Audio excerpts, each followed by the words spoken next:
أشهد أن لا إله إلا الله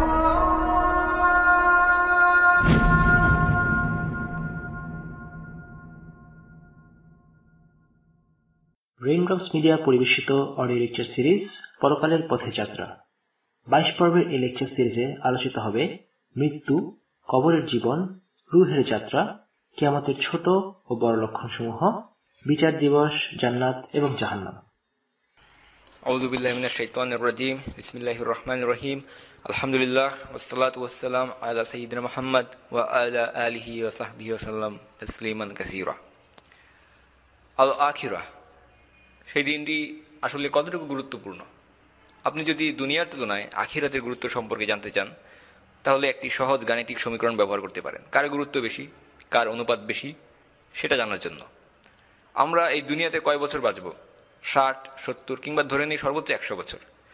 আর বিপরীত দিকে আখিরাতের জীবন হচ্ছে অসীম, যার কোনো শেষ নেই। এখন আসুন এই দুই জীবনের মধ্যে একটা তুলনা করা যাক। আপনি যদি 100কে অসীম দিয়ে ভাগ করেন, তাহলে কি পাবেন? 0। ভাগফল 0। সুতরাং যখন আখিরাতের সাথে দুনিয়ার তুলনা করা হয়, দুনিয়ার গুরুত্ব আমরা দেখতে পাচ্ছি 0। কাজে আখিরাতের তুলনায় দুনিয়ার গুরুত্ব 0। দুনিয়ার জীবন 60, 70 কিংবা 100 বছর হতে পারে, কিন্তু আখিরাতের জীবন অসীম। অসীম একটা বিষয়ের সাথে কিভাবে 60, 70 কিংবা সর্বোচ্চ 100 বছরের তুলনা হতে পারে? যার ফলে দুনিয়ার গুরুত্ব 0 হয়ে যায় যখন আখিরাতের সাথে তুলনা করা হয়। এবং সাহাবা রাদিয়াল্লাহু আনহুম তারা এই বিষয়টিকে কোনো অঙ্ক বা গাণিতিক সমীকরণ ছাড়াই বুঝতেন। তারা দার্স দিতেন আখিরাত নিয়ে, কথা বলতেন আখিরা নিয়ে। তারা আখিরাতের কথা সর্বদা নিজেদের স্মরণে রাখতেন, একজন অপরজনকে স্মরণ করিয়ে দিতেন। এবং রাসূলুল্লাহ সাল্লাল্লাহু আলাইহি সাল্লামও তাদেরকে আখিরাতের বিষয়ে ভাষণ দিতেন। কুরআনুল কারীমেও আখিরাত নিয়ে বিস্তারিত বর্ণনা রয়েছে। তো এখন আমরা কথা বলবো ইনশাআল্লাহ তাআলা কিয়ামা নিয়ে, ইয়াউমুল কিয়ামা। আমরা আলোচনা করেছি মৃত্যু নিয়ে, বারজাখের জীবন, কবর নিয়ে, এবং এখন আমরা আলোচনা করছি কিয়ামা নিয়ে। তো কিয়ামা হবে একটা মাত্র দিনে, শুধুমাত্র একটা দিন। কিন্তু এরপরও এর আলোচনা আমরা বেশ কিছুটা সময় নিয়ে করব, কারণ হচ্ছে এই একটা দিন অত্যন্ত গুরুত্বপূর্ণ এবং অনেক দীর্ঘ, প্রায় 50,000 বছর সমান এই একটা দিনের দৈর্ঘ্য। তো একবার একজন আরবি, একজন বেদুইন, যে রাসূলুল্লাহ সাল্লাল্লাহু আলাইহি সাল্লামের সামনে একবার দোয়া করেছিল, এবং এই দোয়াটা রাসূলুল্লাহ সাল্লাল্লাহু আলাইহি সাল্লামকে অনেক প্রভাবিত করেছিল এবং তিনি খুবই পছন্দ করেছিলেন, এবং এর মধ্যে অনেকগুলো শিক্ষণীয়, বিচক্ষণতাপূর্ণ বিষয় ছিল। দোয়াটি বেশ দীর্ঘ, তবে আমরা এর শেষের অংশ তুলে ধরছি। এবং বেদুইনটি বলল যে, ইয়া আল্লাহ, আমার জীবনের সর্বোত্তম আমল যেন হয় আমার সর্বশেষ কাজটি, এবং জীবনের সর্বোত্তম অংশ যেন হয় আমার জীবনের শেষ অংশটি। সর্বোত্তম আমল আমার সর্বশেষ কাজটি, জীবনের সর্বোত্তম অংশ আমার যেন জীবনের শেষ অংশটি হয়। এবং এরপরে তিনি তার জীবনের সবচেয়ে সেরা দিনটির জন্য দোয়া করলেন। এবং তিনি, আমরা দেখি যে তার কোন দিনটিকে তিনি সবচেয়ে উত্তম সেরা দিন হিসেবে পছন্দ করলেন। তার নিজের বিশ্ববিদ্যালয়ের ডিগ্রিপ্রাপ্ত সেই অনুষ্ঠানের দিনটি, গ্র্যাজুয়েশন সেরিমনি, অথবা তার বিয়ের দিন, বিবাহ উৎসবের দিন, নাকি অন্য কোনো দিন?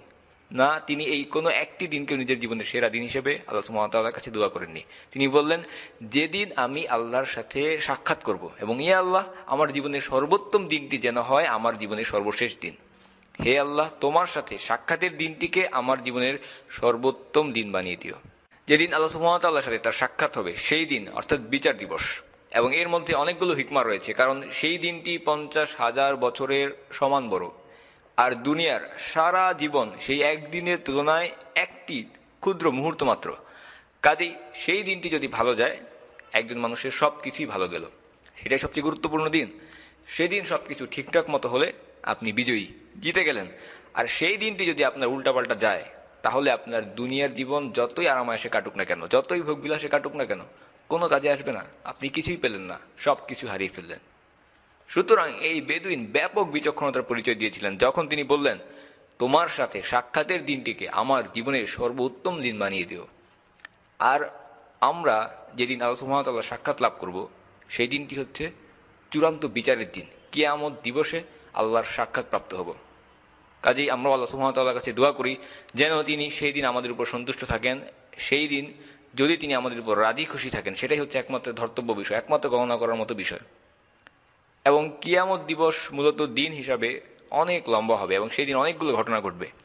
মানুষ সেদিন বিভিন্ন ঘটনাবলীর সম্মুখীন হবে। তো যাই হোক, আমরা ইনশাআল্লাহ তাআলা সেগুলোকে পর্যায়ক্রমিকভাবে ধারাবাহিকভাবে আলোচনা করব, এবং এই আমাদের আলোচনার লেকচারের গঠন এবং ক্রমবিন্যাস সাজানো হয়েছে শাইখ ওমর আল আশকারের আকীদার উপর রচিত বেশ চমৎকার কিছু গ্রন্থগুচ্ছের উপর ভিত্তি করে, এবং এটি বিভিন্ন অনুচ্ছেদে ভাগ করা, এবং একটি অনুচ্ছেদ শুধুমাত্র তিনি আখিরা এর জন্য উৎসর্গ করেছেন, এবং একটি অনুচ্ছেদ আল কিয়ামা আসুগরা, অপর অনুচ্ছেদটি আল কিয়ামা আল কুবরা আল জান্নাহ ওয়ান নারে বিভক্ত করা হয়েছে। এবং শেখ ওমর আল আশকার তিনি ঐতিহ্যবাহী যে সমস্ত গ্রন্থসমূহ, ক্লাসিক্যাল কিতাব বা উম্মাহাতুল কুতুব, সব কিতাবের মা সমতুল্য কিতাবগুলো থেকে, খনি থেকে আমাদের জন্য অমূল্য কিছু সম্পদ এবং মণিমুক্ত বের করে নিয়ে এসেছেন। নির্যাসটুকু আমাদের জন্য আমাদের সামনে শত শত বই থেকে বাছাই করে উপস্থাপন করেছেন। তো এই বইটি মূলত আরবি ভাষায় লেখা এবং ইংরেজিতে এখন অনুবাদ করা হয়নি, তবে আমরা তার মূল গ্রন্থের গঠনকেই আমাদের এই সিরিজে অনুসরণ করব। তিনি কিয়ামতের দিনে মানুষের বর্তমান অবস্থানকে তিনটি ভাগে বিভক্ত করেছেন। 1 নম্বর কুফার বা অবিশ্বাসীগণ, 2 নম্বর ওয়াসাতুল মুসলিমিন, যারা মুসলিম কিন্তু পাপী, ভালো মন্দ উভয়ই তাদের মধ্যে রয়েছে, এবং তৃতীয় ক্যাটাগরি হচ্ছে মুত্তাকিন। এবং প্রথম ভাগ অর্থাৎ আল কুফার, তাদের অবস্থাটি কি হবে? সেই দিনে অবিশ্বাসীরা, তিনি অবিশ্বাসীদেরকে, কুফফারদেরকে তিনটি ভাগে বিভক্ত করেছেন। প্রথম ভাগ হচ্ছে আদ-দুল ওয়াল হাওয়ান, অপমানিত এবং অধপতিত, অবনত যারা থাকবে তাদের অবস্থা। আদ-দুল ওয়াল হাওয়ান মানে হলো সেই অপমান এবং অবনতি যা শেষ বিচারের দিন যারা সত্যকে অস্বীকার করেছে তাদের উপরে এসে বর্তাবে। আল্লাহ সুবহানাহু ওয়া তাআলা কুরআনে বলছেন, ইয়াউমা ইয়াখরুজুনা মিনাল আজদাথি সিরাআন কাআন্নাহুম ইলা নুসবিন ইউফিদুন। সেই দিন তারা কবর থেকে দ্রুত বেগে বের হবে, যেন তারা কোনো একটি লক্ষ্যস্থলের দিকে ছুটে যাচ্ছে, যেন কোনো শিকারকে ধাওয়া করছে। প্রকৃতপক্ষে তারা একটি নির্দিষ্ট জায়গায় দৌড়ে যাচ্ছে না, তারা দৌড়াচ্ছে ঘটনাবলীর জন্য যা সেদিন ঘটছে এবং তাদের অন্তরের ভয়ের জন্য। আল্লাহ সুবহানাহু ওয়া তাআলা আরেকটি আয়াতে বর্ণনা করছেন, যেমন ওয়ামা হুম বি সুকারা, তারা কেউ মাতাল নয়, তারা চারদিকে দৌড়াচ্ছে যেন তারা মাতাল। وترى الناس سكارى وما هم بسكارى ولكن عذاب الله شديد। যেদিন তোমরা তা প্রত্যক্ষ করবে সেদিন প্রত্যেক স্তন্যদাত্রী তার দুধের শিশুকে ভুলে যাবে, এবং প্রত্যেক গর্ভবতী তার গর্ভপাত করে ফেলবে, এবং মানুষকে তুমি দেখবে মাতালের মতো, অথচ তারা কেউ মাতাল নয়, বস্তুত আল্লাহর আযাবই সুকঠিন। আল্লাহ সুবহানাহু ওয়া তাআলা বলেন সেই ভয়াবহ দিন সম্পর্কে, জালেমরা যা করে সেই সম্পর্কে আল্লাহকে কখনো বেখবর মনে করো না। আমাদের মধ্যে অনেকেই যখন আমরা অত্যাচার বা জুলুম দেখি আমরা বিস্মিত হই, নিজেরা চিন্তা করি যেটা এত বড় অত্যাচার অন্যায় কিভাবে সম্ভব হলো, যখন আল্লাহ সুবহানাহু ওয়া তাআলা বর্তমান, তিনি কিভাবে এটা ঘটার অনুমতি দিলেন। কিন্তু আল্লাহ সুবহানাহু ওয়া তাআলা এই সকল কোনো একটি ঘটনা সম্পর্কেও গাফেল নন, অনবহিত নন। তিনি সবকিছু পর্যবেক্ষণ করছেন এবং একটা নির্দিষ্ট সময় পর্যন্ত আমাদেরকে অবকাশ দিয়ে রেখেছেন। আল্লাহ সুবহানাহু ওয়া তাআলা বলে যাচ্ছেন, ولا تحسبن الله غافلا عما يعمل الظالمون إنما يؤخرهم ليوم تشخص فيه الأبصار مهطعين مقنعي رؤوسهم لا يرتد إليهم طرفهم وأفئدتهم هواء। তাদেরকে তো ওই দিন পর্যন্ত তিনি অবকাশ দিয়ে রেখেছেন যেদিন জালেমদের চক্ষুসমূহ ভয়ে বিস্ফোরিত হয়ে যাবে, তারা মস্তক উপরে তুলে ভীত বিহব্বল চিত্তে দৌড়াতে থাকবে, তাদের দিকে তাদের দৃষ্টিও ফিরে আসবে না এবং তাদের অন্তর উড়ে যাবে। দৃশ্যটি কল্পনা করুন। এই আয়াতে আল্লাহ সুবহানাহু ওয়া তাআলা যেই অবস্থাটি উল্লেখ করেছেন, আমার সাথে আপনারাও সেই অবস্থাটি কল্পনা করুন। মানুষ স্থির দৃষ্টিতে উপরের দিকে তাকিয়ে আছে এবং আতঙ্কে তাদের চোখের পলক পর্যন্ত পড়ছে না, কারণ ওই দিন এত গুরুত্বপূর্ণ ঘটনা ঘটবে, আপনি একটা মুহূর্তের জন্য অনবগত, অসাবধান, অসচেতন থাকতে সমর্থন হবেন না। অথচ দুনিয়াতে আপনার এই চোখ কত আরাম আয়েশে ঘুমিয়ে কাটিয়েছে। এটি হচ্ছে সেদিন যেই দিন সব ঘটনাকে প্রকাশ করা হবে।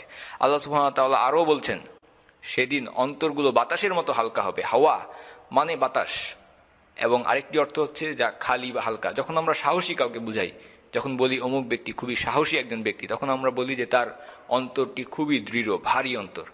এবং ওই দিন যেই সমস্ত ঘটনা ঘটবে সেগুলো মানুষের অন্তরে একটা ভয়ের আঘাত করবে, যার ফলে অন্তরগুলোকে খুবই হালকা হাওয়ার মতো মনে হবে। এবং আরেকটি আয়াত আল্লাহ সুবহানাহু ওয়া তাআলা বলছেন যে তাদের অন্তরগুলো যেন মনে হবে তাদের গলার কাছে উঠে আসবে।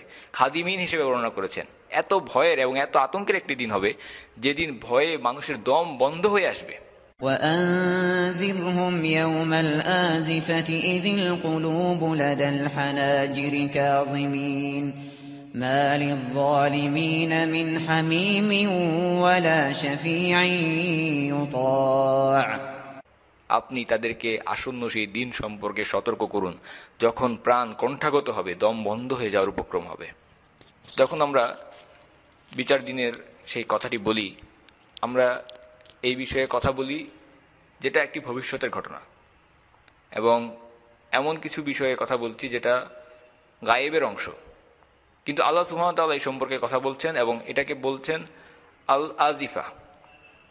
আল আজিফা, আল আজিফা হচ্ছে এমন কোনো কিছু যা ঠিক যেন এখনই ঘটে যাচ্ছে, খুবই নিকট ভবিষ্যতে। আল্লাহ সুবহানাহু ওয়া তাআলা বলছেন যে আতা আমরুল্লাহি ফালা তাস্তাজিলুহু, আল্লাহর নির্দেশ এসে গেছে, অতএব এর জন্য তাড়াহুড়া করো না। অর্থাৎ খুব শীঘ্রই আমরা সেখানে একত্রিত হব। এই সমস্ত জিনিস যা আমরা বর্তমানে কাগজে কিতাবে বর্ণনা করছি, এগুলো সত্যি আমরা একদিন নিজের চোখে দেখব, বাস্তবে দেখব।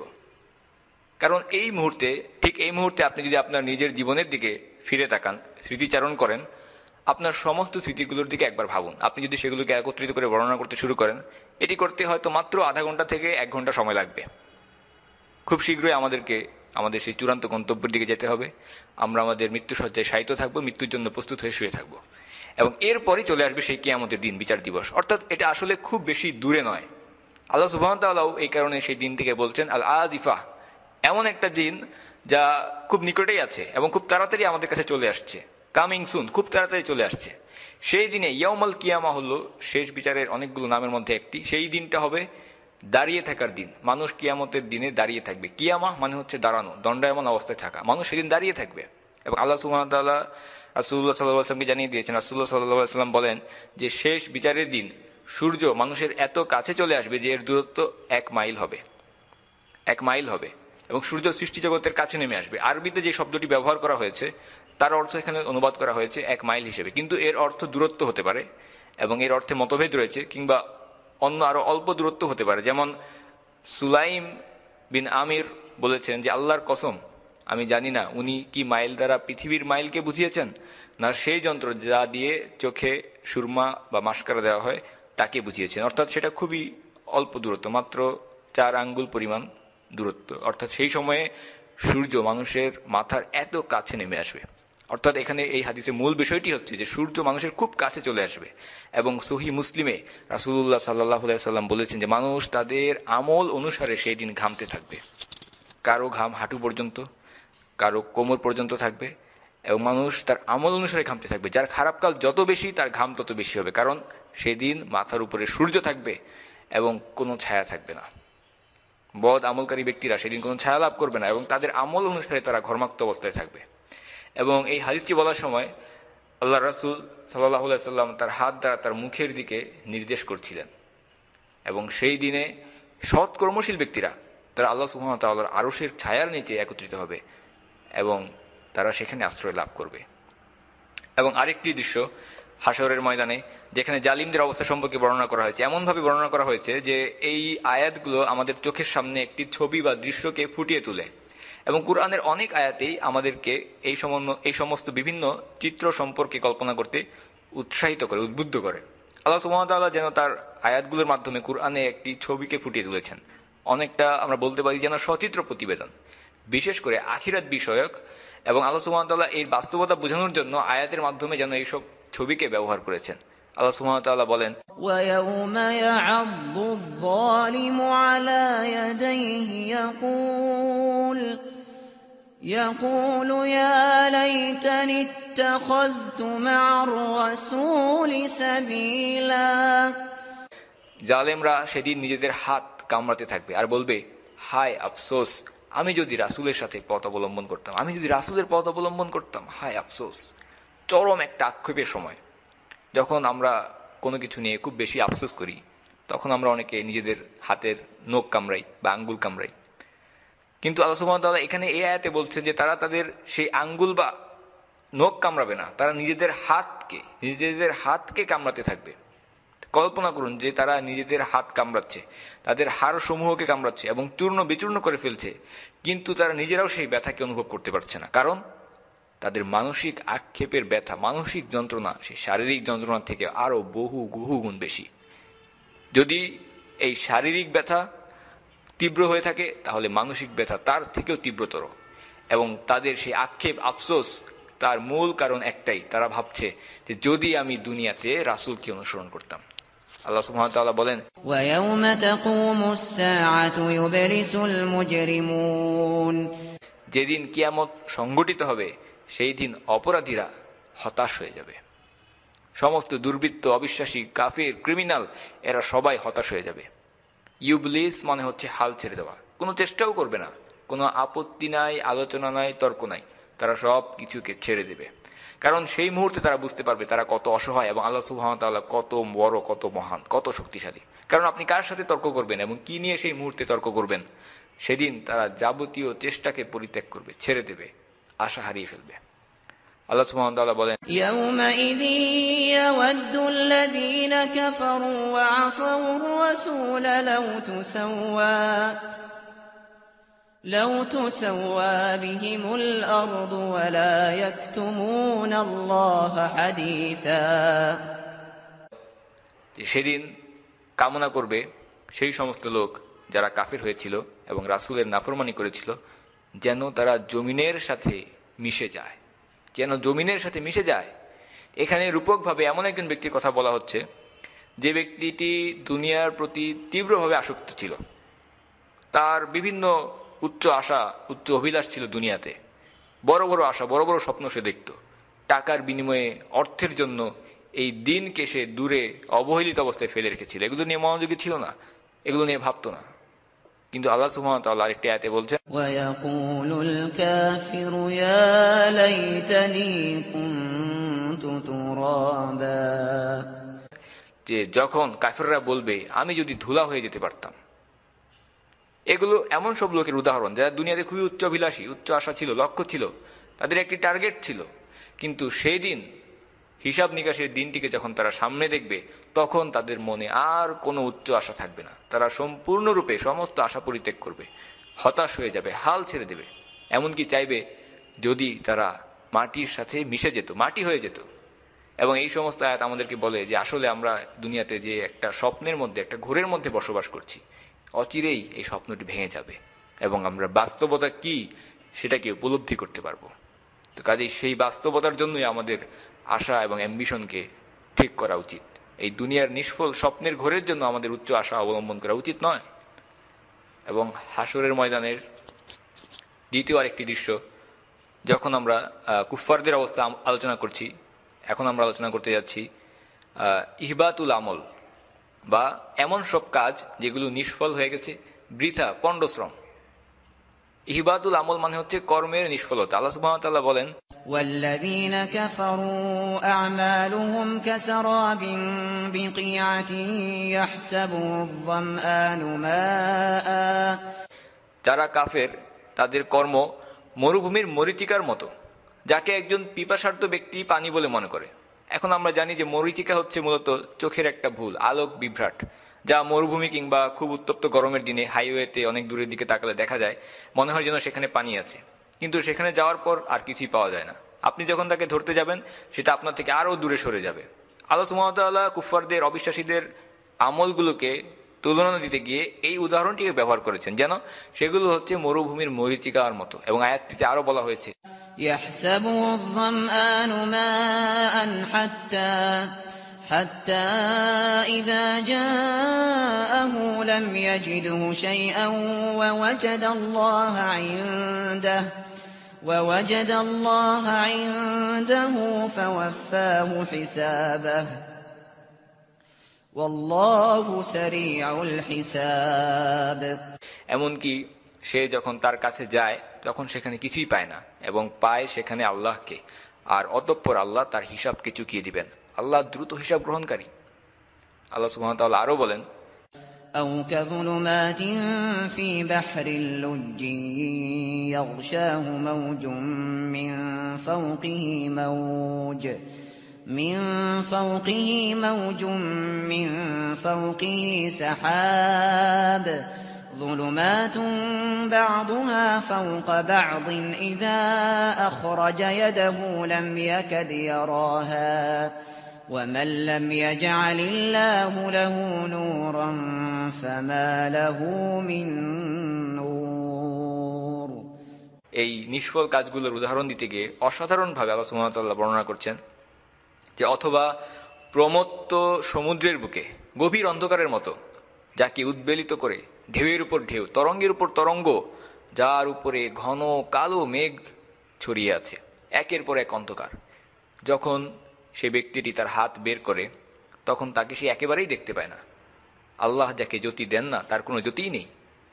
অর্থাৎ এই কর্মগুলো হচ্ছে নিষ্ফল কর্ম, অন্ধকারের মতো, যা তারা যত বেশি করবে তত বেশি অন্ধকার তাদেরকে ঢেকে ফেলবে। এমনকি তারা নিজেদের হাতকে যখন দেখার জন্য সম্মুখে প্রসারিত করে সেই হাতটিকেও দেখতে পায় না। এবং এই অন্ধকার অবস্থাটি কিয়ামতের দিনে আক্ষরিক অর্থে একটি পর্যায়ে ঘটবে। একটা সময় সব কিছুকে অন্ধকার ঢেকে ফেলবে। তারা পুল সিরাতের উপর থাকা অবস্থায় আলো হারিয়ে ফেলবে। এবং আমরা জানি যে সেই সিরাত বা রাস্তাটি অনেক অন্ধকার হবে। শুধুমাত্র মুমিন এবং বিশ্বাসী ব্যক্তিদেরকে আলো দেওয়া হবে। যারা আল্লাহর প্রতি বিশ্বাসকে প্রত্যাখ্যান করেছিল তারা নিকষ কালো গভীর অন্ধকারে আপতিত হওয়ার দরুন নিজেদের হাতকেই তারা সামনে দেখতে পারবে না। এবং আল্লাহ সুবহানাহু ওয়া তাআলা আরেকটি অসাধারণ উপমা এবং তুলনা দিয়েছেন যে যারা বিভিন্ন কাজে অর্থ খরচ করে, সেই সমস্ত অর্থ খরচ যা আসলে কোনো কাজে আসে না, নিষ্ফল কর্ম, সেই সমস্ত অর্থ সম্পর্কে আল্লাহ সুবহানাহু ওয়া তাআলা বলেন। আল্লাহ সুবহানাহু ওয়া তাআলা বলেন, مثل ما ينفقون في هذه الحياة الدنيا كمثل ريح فيها صر أصابت حرث قوم ظلموا أنفسهم فأهلكت وما ظلمهم الله ولكن أنفسهم يظلمون। যে এই দুনিয়ার জীবনে যা কিছু ব্যয় করা হয় তার তুলনা হচ্ছে ঝড়ো হাওয়ার মতো, যাতে রয়েছে তুষারের শৈত্যপ্রবাহ, যা সেই জাতির শস্যক্ষেত্র গিয়ে লেগেছে এবং যারা নিজেদের জন্য মন্দ করেছে, অতঃপর সেগুলোকে নিঃশেষ করে দিয়েছে। বস্তুত আল্লাহ তাদের উপর কোনো অন্যায় করেননি, কিন্তু তারা নিজেরাই নিজেদের উপরে অত্যাচার করেছিল। এখানে আল্লাহ সুবহানাহু ওয়া তাআলা কুফাররা যে সমস্ত অর্থ খরচ করে তার তুলনা দিয়েছেন। এবং তারা বিভিন্ন কাজে প্রচুর পরিমাণ অর্থ খরচ করে এবং সবচেয়ে বড় একটা পরিমাণ অর্থ তারা খরচ করে ইসলামের বিরুদ্ধে যুদ্ধে।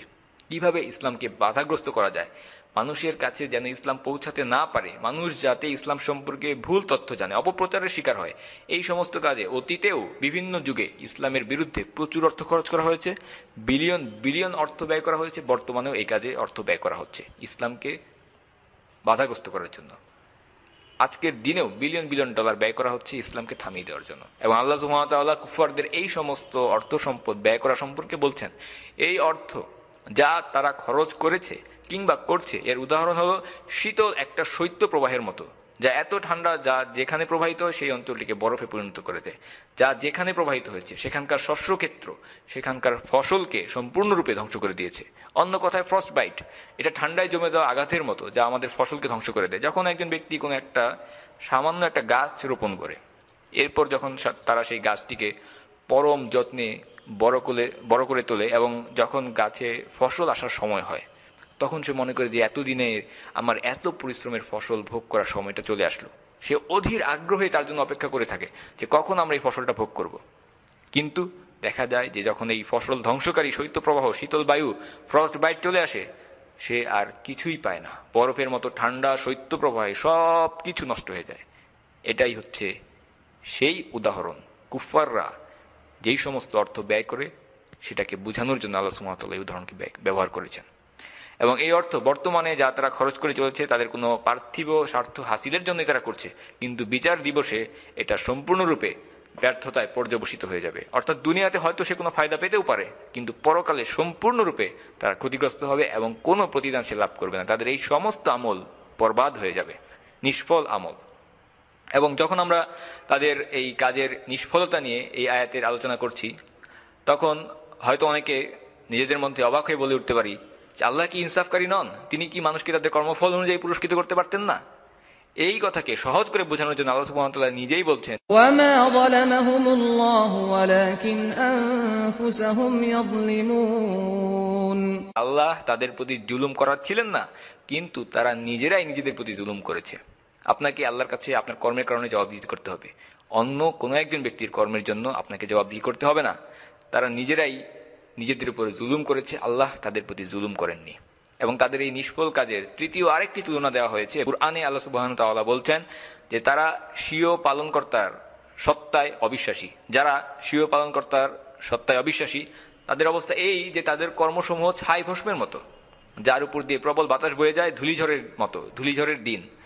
তাদের উপার্জনের কোনো অংশই তাদের করতলগত হবে না। এবং এটাই হচ্ছে দূরবর্তী পথভ্রষ্টতা, দূরবর্তী পথভ্রষ্টতা।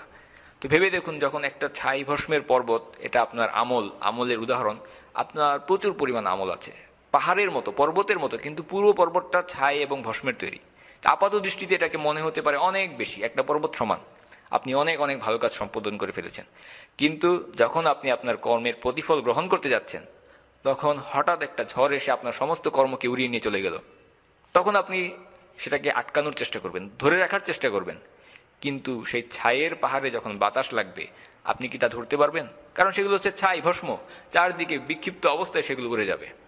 তো যে সমস্ত কাজগুলো আল্লাহ সুবহানাহু ওয়া তাআলার সন্তুষ্টির জন্য করা হয় না, তার উদাহরণ এরকমই, এবং তার কোনো মূল্য নেই। তো দেখুন যে কুরআনে কি সুন্দরভাবে এই সমস্ত বিষয়গুলোকে ফুটিয়ে তোলা হয়েছে। অসাধারণ এক একটি ছবি, চিত্র।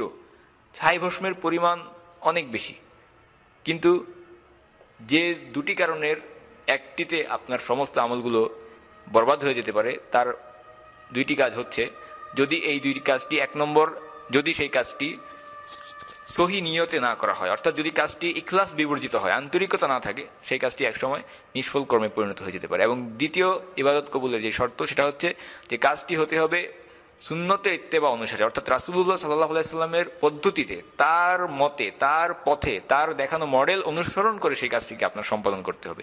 এছাড়া যত কাজ আপনি সম্পাদন করবেন, সেগুলো সবগুলোই বর্জনীয় কাজ, গ্রহণ করা হবে না।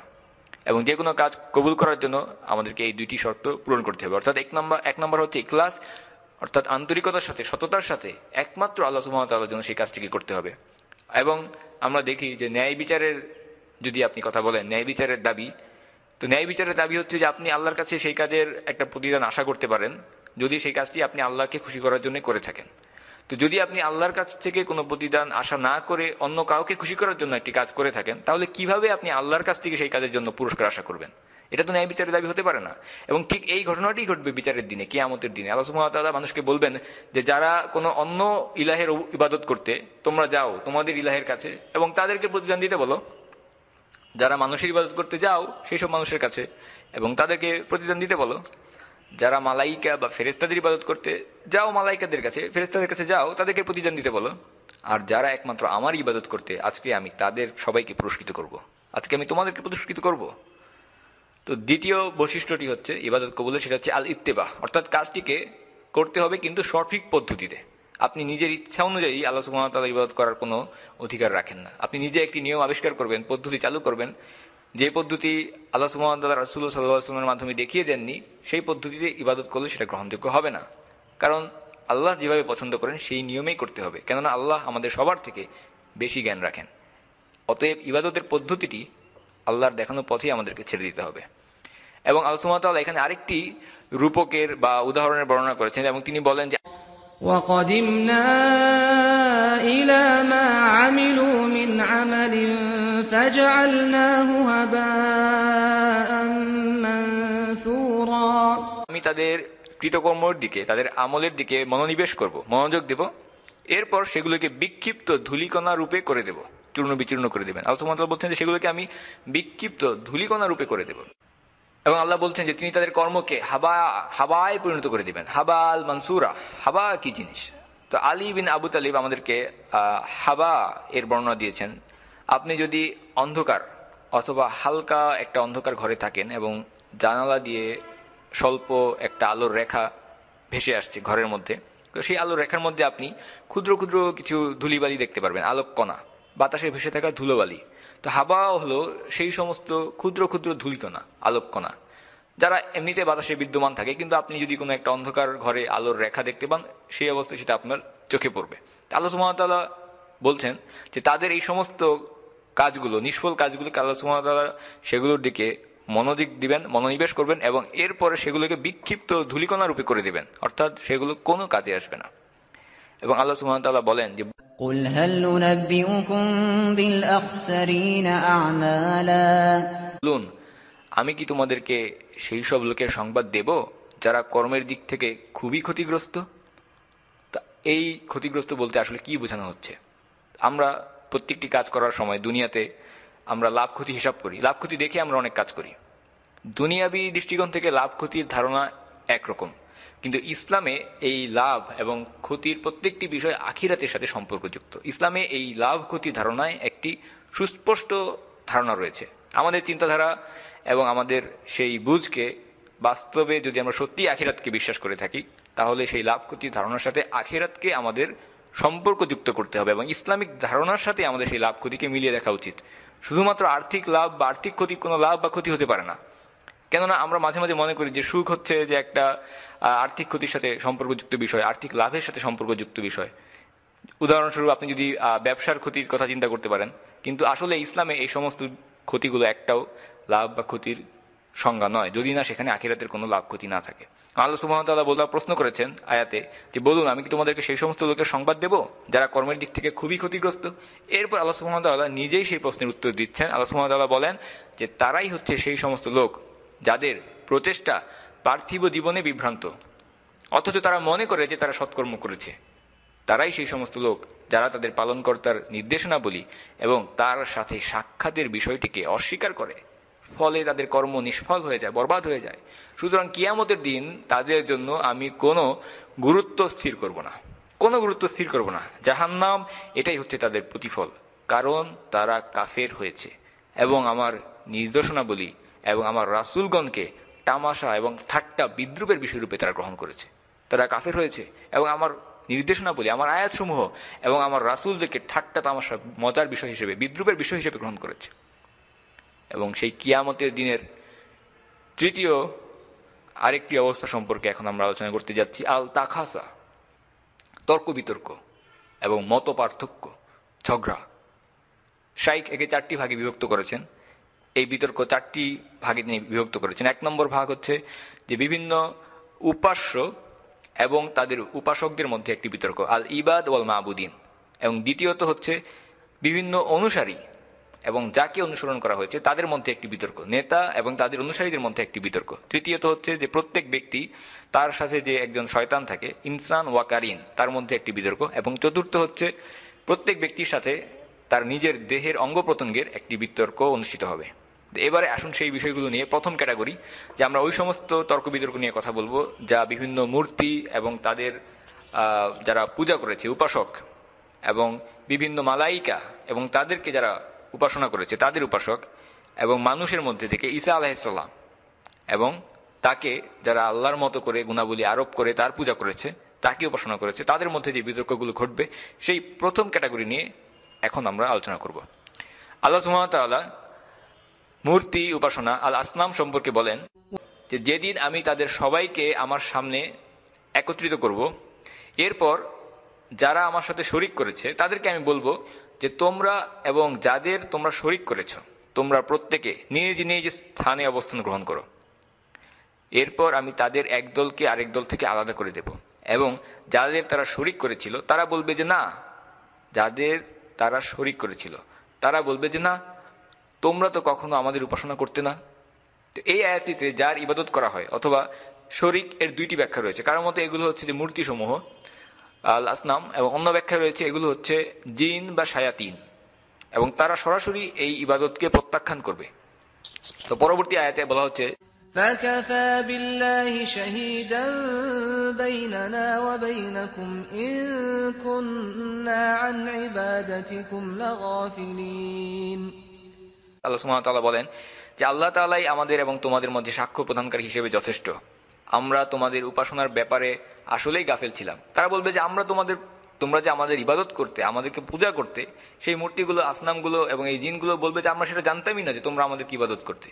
কারণ এই মূর্তিগুলো আমরা দেখি যে এগুলো হচ্ছে সামান্য একটা পাথরের টুকরো মাত্র, এবং তারা জানতো না যে আসলে কি ঘটনা ঘটছিল। তো এটা আসলেই এমন একটা বিষয় যা একজন ব্যক্তি বা এমন লোকদেরকে হতাশ করবে যারা তাদের পুরো জীবনে এই মূর্তিগুলো এবং পাথরের মূর্তিগুলোর উপাসনা করেছে। সারা জীবন ধরে তারা সেই মূর্তিগুলোর কাছে সাহায্য চেয়েছে, এবং সেই ভয়ঙ্কর বিপদের দিনে সেই জড়বস্তুগুলোর কাছে, যাদেরকে তারা দেবতা বলে মনে করত, সেই ভয়ানক বিপদের দিনে স্বাভাবিকভাবে তারা বলবে যে হে আমাদের প্রভু, আমাদেরকে বাঁচাও। কিন্তু মারাত্মক এবং চরম হতাশার বিষয় হিসেবে সেদিন তারা দেখতে পারবে যে এতদিন ধরে যারা সেই পাথরের মূর্তি এবং মিথ্যা বাতিল রবদেরকে ইবাদত করেছে, তারা নিজেরাও এই ইবাদত সম্পর্কে জানে না। এর থেকে হতাশার আর কি হতে পারে? এবং এরপর আল্লাহর কিছু সৃষ্টিসমূহ, তাদেরকে আল্লাহর সাথে শরীক করা হয়েছিল এবং তাদেরকে উপাসনা করা হয়েছিল তাদের বিনা অনুমতিতে, এবং তারা নিজেরাও এটা চাইতেন না।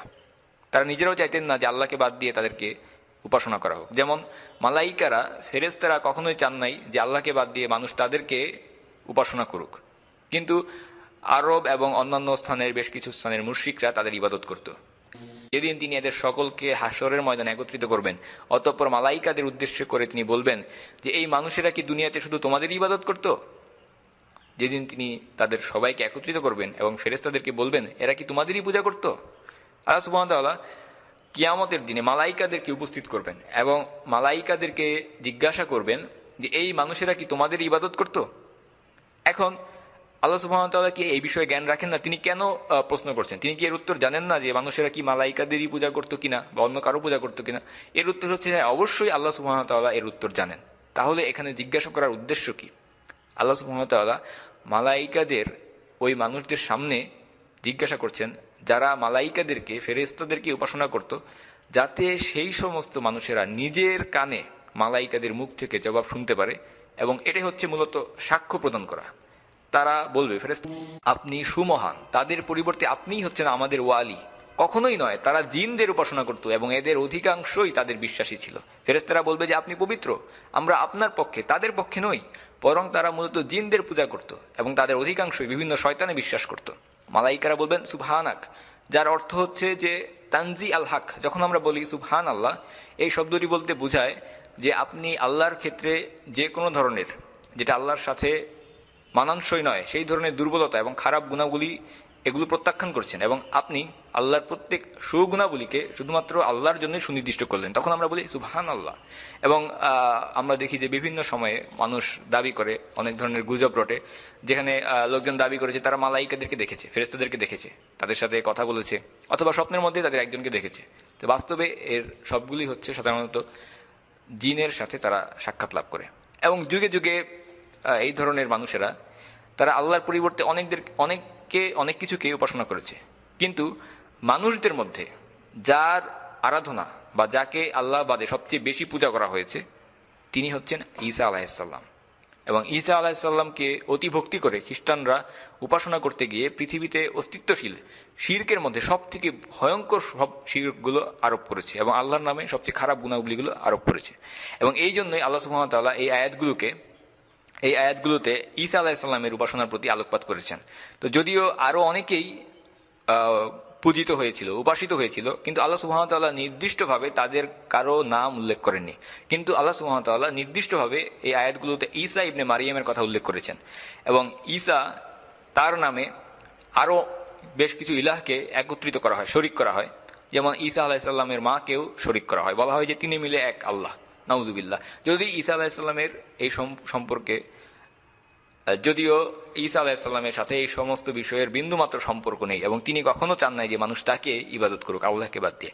এবং আল্লাহ সুবহানাহু ওয়া তাআলা বলছেন যে وَإِذْ قَالَ اللَّهُ يَا عِيسَى ابْنَ مَرْيَمَ أَنْتَ قُلْتَ لِلنَّاسِ اتَّخِذُونِي وَأُمِّيَ إِلَٰهَيْنِ مِن دُونِ اللَّهِ قَالَ سُبْحَانَكَ مَا يَكُونُ لِي أن أقول ما ليس لي بحق إن كنت قلته فقد علمته تعلم ما في نفسي ولا أعلم ما في نفسك إنك أنت علام الغيوب যখন আল্লাহ তাআলা বলবেন যে হে মারিয়ামের পুত্র ঈসা, তুমি কি কখনো তোমার লোকদেরকে এই কথা বলেছিলে যে তোমরা আল্লাহকে বাদ দিয়ে আমাকে ও আমার মাকে ইলাহ বানিয়ে নাও?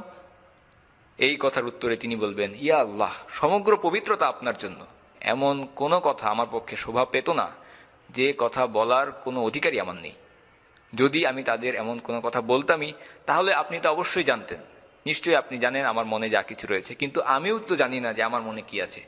যাবতীয় গায়েব অবশ্যই আপনি ভালো করে অবগত আছেন।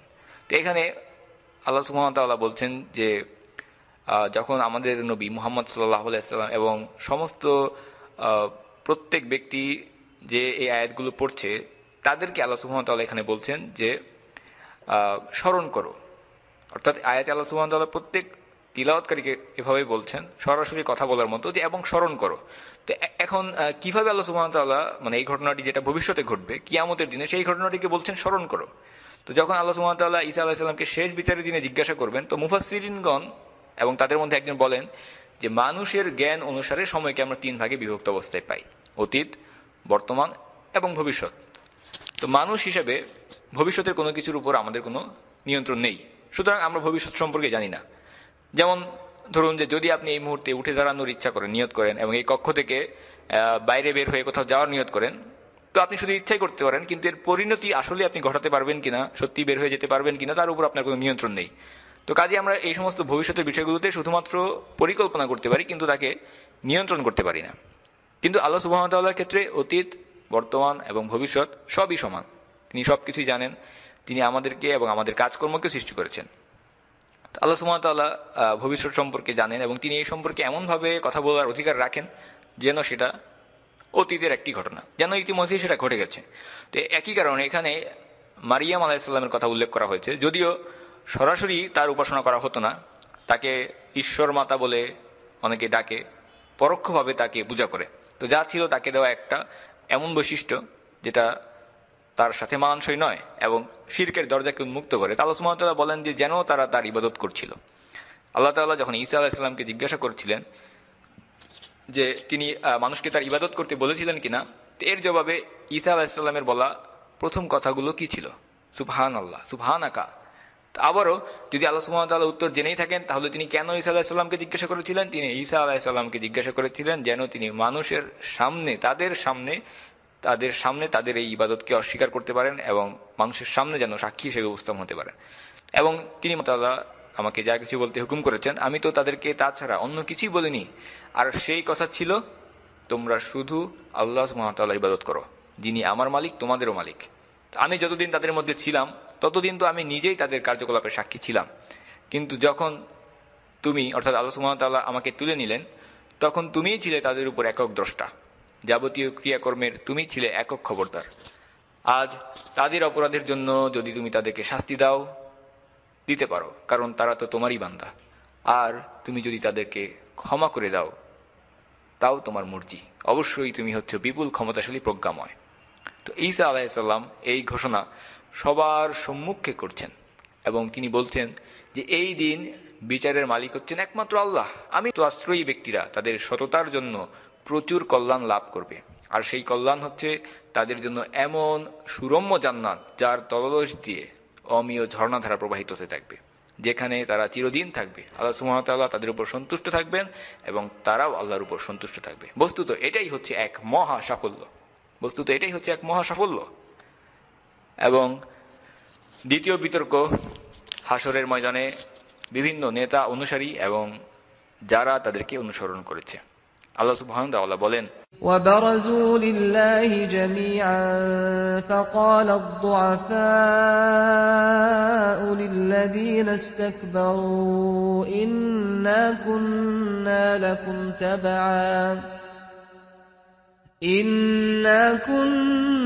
لكم تبعا فهل أنتم مغنون عنا من عذاب الله من شيء قالوا لو هدانا الله لهديناكم سواء علينا أجزعنا أم صبرنا ما لنا من محيص। আল্লাহ সুবহানাহু ওয়া তাআলা বলেন যে মহাবিচারের দিন তারা সবাই আল্লাহর সামনে উপস্থিত হবে। অতঃপর যারা দুনিয়াতে দুর্বল ছিল, তারা যারা অহংকার করত, তাদেরকে উদ্দেশ্য করে বলবে, দুর্বলরা বলবে যে দুনিয়ায় আমরা তো তোমাদেরই অনুসারী ছিলাম, আজকে কি তোমরা আল্লাহর আযাব থেকে সামান্য কিছু হলেও আমাদের জন্য কম করতে পারবে? দুনিয়ায় তো আমরা তোমাদেরই অনুসারী ছিলাম, আজকে কি তোমরা আল্লাহর আযাব থেকে কিছু হলেও আমাদের জন্য কম করে দিতে পারবে? তারা বলবে যে আল্লাহ তাআলা যদি আমাদেরকে আজকে নাজাতের কোনো পথ দেখিয়ে দিতেন তাহলে তো আমরাও তোমাদেরকে সেটা দেখিয়ে দিতাম। মূলত আজকের এই দিনে আমরা ধৈর্য ধারণ করি কিংবা ধৈর্য হারা হই, উভয়ই আমাদের জন্য সমান কথা। আল্লাহর আযাব থেকে আজ আমাদের কারো নিষ্কৃতি নেই। একজন বিখ্যাত আলিম এই আয়াত সম্পর্কে গভীর প্রজ্ঞাপূর্ণ বেশ কিছু কথা বলেছেন এবং তার দেওয়া আয়াতগুলোর তাফসির এরকম। তিনি বলেন যে দুর্বল এবং অহংকারী কারা, তিনি এই পরিচয়গুলো উল্লেখ করে বলেন যে দুর্বল হচ্ছে তারাই যারা মানুষের জন্য নির্দিষ্ট, শুধুমাত্র মানুষের জন্য নির্ধারিত একটি স্বতন্ত্র বৈশিষ্ট্য যেটা আল্লাহ সুবহানাহু ওয়া তাআলা মানুষকে দিয়ে মানুষকে সম্মানিত করেছেন, সমস্ত সৃষ্টির মধ্যে শ্রেষ্ঠ করেছেন, সেই বিশেষ বৈশিষ্ট্যকে যেই সমস্ত মানুষেরা স্বেচ্ছায় পরিত্যাগ করে তারাই হচ্ছে দুর্বল। অথচ এই বৈশিষ্ট্য মানুষ এবং জিন বাদে অন্য কাউকে দেওয়া হয়নি, এবং সেটা হচ্ছে চিন্তা এবং বিশ্বাসের ব্যক্তি স্বাধীনতা। চিন্তা এবং বিশ্বাসের ব্যক্তি স্বাধীনতা মানুষ এবং জিন বাদে অন্য কাউকে এটা দেওয়া হয়নি। তো এই বৈশিষ্ট্যকে যখন মানুষ পরিত্যাগ করে তখন এই বৈশিষ্ট্য পরিত্যাগ করার কারণে মানুষরা শ্রেষ্ঠত্ব হারিয়ে ফেলে, মানুষ দুর্বল হয়ে যায়। তো মানুষ বা ইনসানের ক্ষেত্রে এই নির্ধারিত বিশেষ গুণের রূপটি কীরকম? আল্লাহ সুবহানাহু ওয়া তাআলা মানুষকে বাছাই করার বা নির্বাচন করার একটি গুণ দিয়েছেন। এই মহাবিশ্বের অন্য সকল বস্তু বা প্রাণীর ক্ষেত্রে আমরা দেখি যে প্রত্যেকটি জিনিস তাসলিম বা আত্মসমর্পণকারী হিসেবে আল্লাহ সুবহানাহু ওয়া তাআলার ইবাদত করছে। তারা আত্মসমর্পণকারী হিসেবে আল্লাহ সুবহানাহু ওয়া তাআলার ইবাদত করতে বাধ্য, সবকিছুই অধীনস্থ। সূর্যের গতিবিধি, তারা, গ্রহসমূহ, নক্ষত্র, চন্দ্র, গাছগাছালি সবকিছু আল্লাহ সুবহানাহু ওয়া তাআলার ইবাদত করছে এবং তাদের নির্ধারিত যে কাজ বা তাদের গতিবিধি, যেমন সূর্য নির্ধারিত কক্ষপথে ঘুরছে, এটাই হচ্ছে তার ইবাদত। কিন্তু মানুষ এবং জিনই হচ্ছে একমাত্র সৃষ্টি জীব যাদের বিশ্বাস করা কিংবা অস্বীকার করার, অবিশ্বাস করার স্বাধীনতা আল্লাহ সুবহানাহু ওয়া তাআলা দিয়েছেন, যার ফলে আমরা দেখতে পারি যে কাফির বা অবিশ্বাসী শুধুমাত্র জিন এবং ইনসানের মধ্যে রয়েছে। গাছপালা, পাথর, এরা সবাই তাসলিম বা আত্মসমর্পণকারী হিসেবে আল্লাহ সুবহানাহু ওয়া তাআলা ইবাদত করছে, তারা কখনো কাফির হতে পারে না। কিন্তু জিন এবং ইনসানের মধ্যেই অবিশ্বাস করার বা কুফরি করার স্বাধীনতা তাদেরকে দেওয়া হয়েছে এবং তাদের মধ্যেই শুধুমাত্র কাফির রয়েছে। অর্থাৎ আল্লাহ সুবহানাহু ওয়া তাআলা দেওয়া এই অনন্য ইউনিক গুণটি হচ্ছে চিন্তার স্বাধীনতা। তো এই আলিম এখানে বলছেন যে ওই লোকেরা দুর্বল হয়ে গেছে কারণ তারা এই বাছাই করার বা নির্বাচন করার যে স্বাধীনতা সেটাকে পরিত্যাগ করেছে, যা আল্লাহ সুবহানাহু ওয়া তাআলা তাদেরকে দিয়েছিলেন। তো তিনি বলেন যে এই দুর্বলতা তাদের জন্য কোনো অজুহাত নয়, বরং এটা একটা অপরাধ। এটা একটা অপরাধ কারণ আল্লাহ সুবহানাহু ওয়া তাআলা এটা ইচ্ছা করেন না যে কোনো একজন মানুষ সে দুর্বল হোক। তারা তাদের দুর্বলতাকে আল্লাহর সামনে একটা অজুহাত হিসেবে সেই দিন আর পেশ করতে পারবে না। কাজেই আল্লাহ সুবহানাহু ওয়া তাআলা যেই সমস্ত গুণাবলী আমাদেরকে দিয়েছেন, অর্থাৎ ভালো মন্দ যাচাই বাছাই করার ক্ষমতা, এগুলো দিয়ে আমাদেরকে সজ্জিত করেছেন, সেগুলোকে উপযুক্ত সৎ ব্যবহারের মাধ্যমেই আমরা হিদায়াত লাভ করতে পারি। এবং আল্লাহ সুবহানাহু ওয়া তাআলা এই আয়াতে বলছেন, ওয়াল্লাহু আখরাজাকুম মিন বুতুনি উম্মাহাতিকুম লা তা'লামুনা শাইআ, যে এবং আল্লাহ তোমাদেরকে মায়ের গর্ভ থেকে বের করেছেন যখন তোমরা কিছুই জানতে না। আল্লাহ সুবহানাহু ওয়া তাআলা বলছেন যে তোমরা কিছুই জানতে না, এবং আজ তোমরা যে পর্যায়ে পৌঁছেছো সেটা কিভাবে সম্ভব হলো?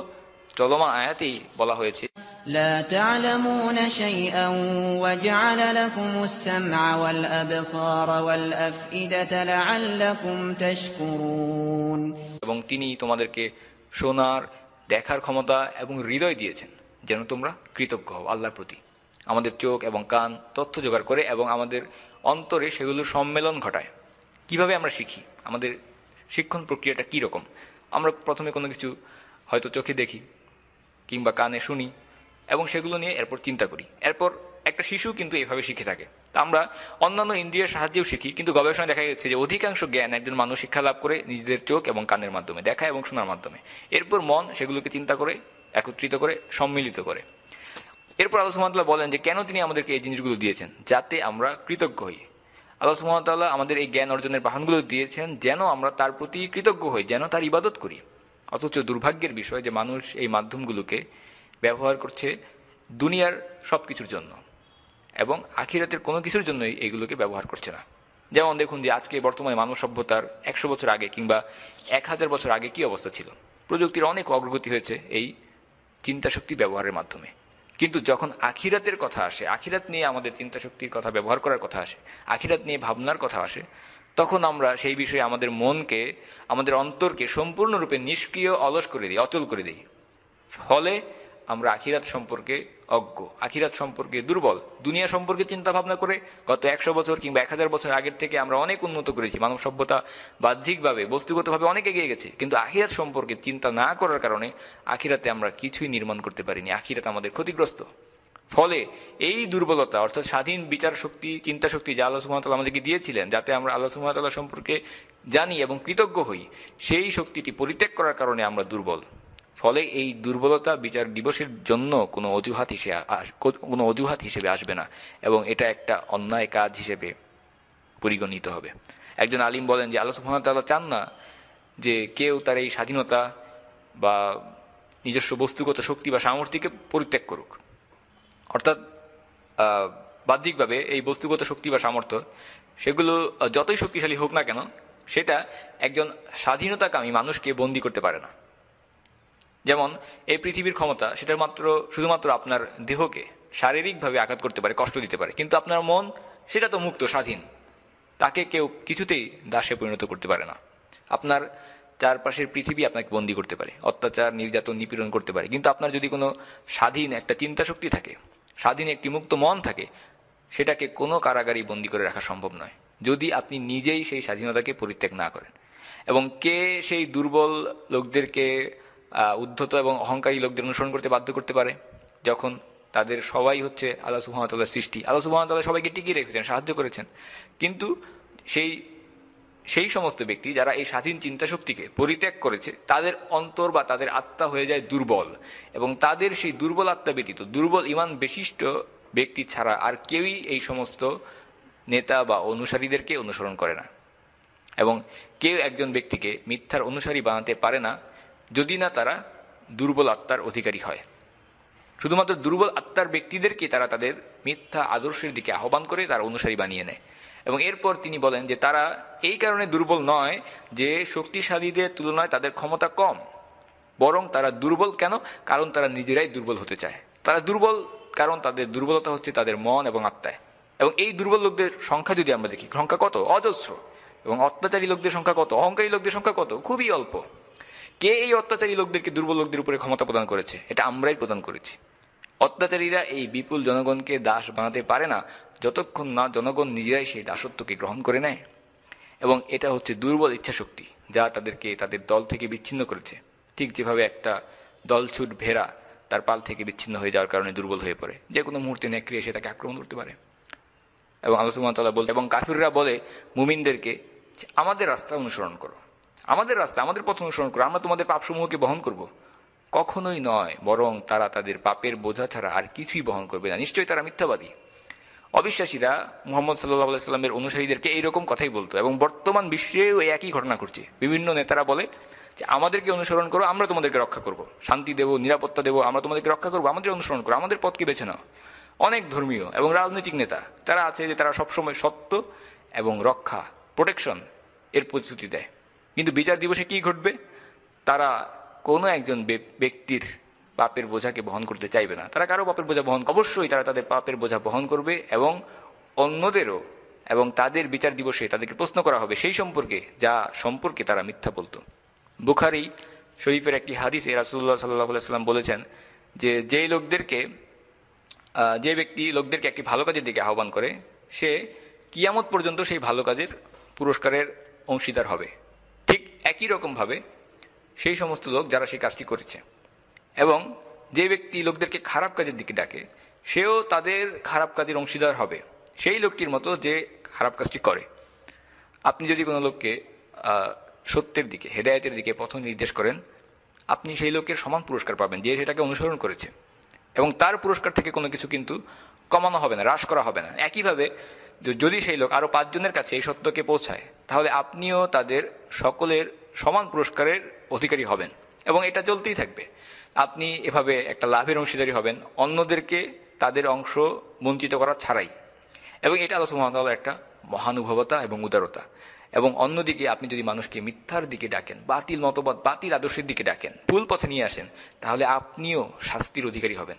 তারা নিজের শাস্তি পাবেই, তারপর আপনিও তাদের ভুলের কারণে, যেহেতু আপনি তাদেরকে সেই পথে ডেকেছেন, আপনিও শাস্তির অধিকারী হবেন। এবং কিয়ামত পর্যন্ত যতগুলো লোক সে খারাপ কাজ করবে, তাদের সকলের পাপের শাস্তির বাহিকের সামনে দাঁড় করানো হবে। তখন তারা একজন আরেকজনের উপর কথা চাপাতে থাকবে, একজন আরেকজনের উপরে কথা চাপাতে থাকবে। যাদেরকে পদাবনত করে রাখা হয়েছিল, তারা এই প্রাধান্য বিস্তারকারীদেরকে বলবে, যদি তোমরা সেদিন না থাকতে তাহলে অবশ্যই আমরা মুমিন থাকতাম। যাদেরকে এই দুর্বল করে রাখা হয়েছিল বা পদাবনত করে রাখা হয়েছিল, এবং যারা সেই সমস্ত নেতাদেরকে, মালিকদেরকে, জালিম ব্যক্তিদেরকে অনুসরণ করেছে, তারা তাদের মালিকের সামনে অর্থাৎ আল্লাহ সুবহানাহু ওয়া তাআলার সামনে দাঁড়ানো অবস্থায় একজন আরেকজনের উপরে কথা চাপাতে থাকবে। এবং দুর্বল যারা পদাবনত, তারা বলবে প্রাধান্য বিস্তারকারীদেরকে যে যদি তোমরা না থাকতে তাহলে অবশ্যই আমরা মুমিন থাকতাম। আল্লাহ সুবহানাহু ওয়া তাআলা সেই কিয়ামতের বিচার দিবসে নেতা এবং অনুসারীদেরকে একত্রিত করবেন, এবং এটা তাদের মধ্যেই কথোপকথন। কারা সেই নেতা? তারা হয়তো বিভ্রান্ত গোমরাহী ধর্মীয় নেতা, অথবা মিডিয়া, কিংবা অন্য যে কোনো কেউ। এই আয়াতের পরবর্তীতে যে আর অহংকারী লোকেরা, যাদের দবিয়ে রাখা হয়েছিল, তাদেরকে বলবে, আমরা কি তোমাদের হেদায়েতের পথে না চলার জন্য তোমাদেরকে বাধ্য করেছিলাম? অহংকারী লোকেরা যাদেরকে দমন করে রাখা হয়েছিল, তাদেরকে বলবে যে আমরা কি তোমাদেরকে হেদায়েতের পথে না চলার জন্য তোমাদেরকে বাধ্য করেছিলাম? বিশেষ করে যখন হেদায়েতের আলো তোমাদের কাছে পৌঁছে গিয়েছিল, আসলে তোমরা নিজেরাই ছিলে নাফরমান। এদের মধ্যে ছিল পাপী, বহু ঈশ্বরে বিশ্বাসী, কেউ অপরাধী, কেউ আল্লাহ সুবহানাহু ওয়া তাআলার আদেশ নিষেধ অমান্যকারী। এবং আমরা দেখি যে এই স্বাধীন চিন্তাশক্তি যেটা দেওয়ার মাধ্যমে আল্লাহ সুবহানাহু ওয়া তাআলা মানুষকে সম্মানিত করেছেন, শ্রেষ্ঠত্ব প্রদান করেছেন, এটা ব্যবহার করার মাধ্যমে, অর্থাৎ অন্ধ অনুসরণ বা অন্ধ দোষারোপ করা নয়, হক এবং বাতিল যাচাই বাছাই করে হককে গ্রহণ করার মানসিকতা। অর্থাৎ অধিকাংশ সময়ে যারা সত্যকে, হককে অনুসন্ধান করতে চায়, তারা অবশেষে দেখা যায় যে সেই হকের পথেই ফিরে আসে। সুবহানাকাল্লাহুম্মা ওয়া বিহামদিকা ওয়া আশহাদু আল্লা ইলাহা ইল্লা আনতা আস্তাগফিরুকা ওয়া আতুবু ইলাইক। সাল্লাল্লাহু আলা সাইয়্যিদিনা মুহাম্মদ ওয়া আলা আলিহি ওয়া সাহবিহি ওয়া সাল্লাম তাসলিমান কাসীরা। রেইনড্রপস মিডিয়ার অন্যান্য প্রজেক্ট সম্পর্কে জানতে ভিজিট করুন www.raindropsmedia.org অথবা ফেসবুক পেজ www.facebook.com/raindropsmedia অথবা ইউটিউব চ্যানেল www.youtube.com/raindropsmediaorg2015